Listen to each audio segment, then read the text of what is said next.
નમસ્કાર, આપ જોઈ રહ્યા છો 9K ન્યૂઝ ગુજરાત। સાવરકુંડલામાં સરદાર સન્માન યાત્રાનું ઐતિહાસિક સ્વાગત સર્વ સમાજ એક મંચ પર। સાવરકુંડલાની 32 જ્ઞાતિઓ અને 24 સંસ્થાઓ દ્વારા ભવ્ય આયોજન। સાવરકુંડલા દેશની એકતા અને અખંડતાની શિલ્પી લોહી પુરુષ સરદાર વલ્લભભાઈ પટેલની 150મી જન્મજયંતિની પૂર્વ ઉજવણીના ભાગરૂપે શરૂ થયેલી સરદાર સન્માન યાત્રાનું સાવરકુંડલા ખાતે ભવ્ય સ્વાગત કરવામાં આવ્યું। આ યાત્રાને સમગ્ર શહેરના સર્વ સમાજ અને વિવિધ શૈક્ષણિક સંસ્થાઓ દ્વારા આવકાર મળ્યો, જેનાથી સમગ્ર વાતાવરણ જય સરદારના નારાથી ગુંજી ઉઠ્યું હતું। ગોપાલભાઈ વસ્ત્રાપરાના નેતૃત્વ હેઠળ આયોજન કરવામાં આવ્યું હતું।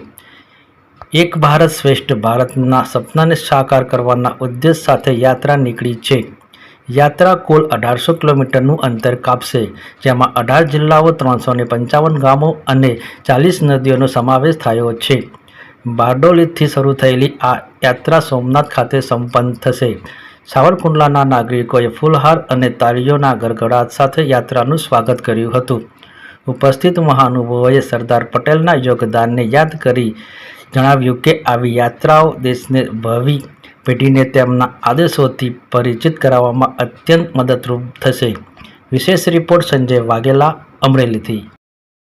આપણા ભારતનું ગૌરવ અને જેમણે ભારતને અખંડ બનાવ્યું છે, 563 રજવાડાઓને જેમણે ભેગા કર્યા, અને એમાં આપણું ગૌરવ એ છે સૌથી વધારે કે ભાવનગર જિલ્લાનું રાજ્ય સૌથી પહેલું અખંડ ભારતની અંદર જોડાણું, અને એ જોડવાનો યશ સરદાર પટેલ સાહેબને જાય છે। સાથે સાથે કૃષ્ણકુમારસિંહજી પણ પ્રથમ રાજ્ય એમણે સોંપેલું, એટલે એવા આ સ્થાનની ઉપર જ્યારે સરદાર સાહેબની યાત્રા નીકળતી હોય, 150મી જન્મજયંતિ ઉજવાતી હોય, ત્યારે સાવરકુંડલાએ ગૌરવ સાથે સરદાર સાહેબની ગરિમા જળવાય એવી રીતે સરસ સન્માન કર્યું છે।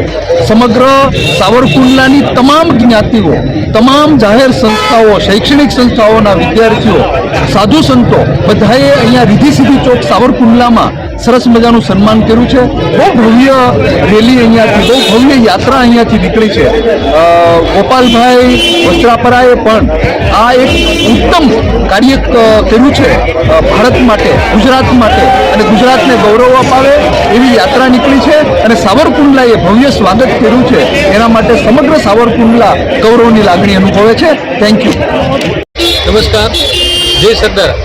આજરોજ તારીખ 21 સપ્ટેમ્બર 2025ના રોજ સાવરકુંડલા મુકામે સરદાર સન્માન યાત્રા, આપણા સરદાર એટલે કે સૌના સરદાર એમનું સન્માન યાત્રા હોય આજરોજ સાવરકુંડલાની શૈક્ષણિક સંસ્થાઓ, સેવાકીય સંસ્થાઓ, પ્રાઇવેટ સંસ્થાઓ તથા બધા જ વડીલો ભેગા થઈને આ સંસ્થાનું આ સરદાર યાત્રાનું સન્માન કર્યું, અને ખૂબ પુષ્પાભેર ઉજવણી જોવા મળી। આ રીધી સીધી ચોક ઉપર એક મોટો પર્વ હોય જાણે એવા દ્રશ્યમાન થયા। એ બદલ ગોપાલભાઈ ચમાણી એમને અભિનંદન આપવું પડે, અને સાવરકુંડલાની જનતાને, આગેવાનોને આભાર માનવો પડે કે આટલું સુંદર કાર્યક્રમ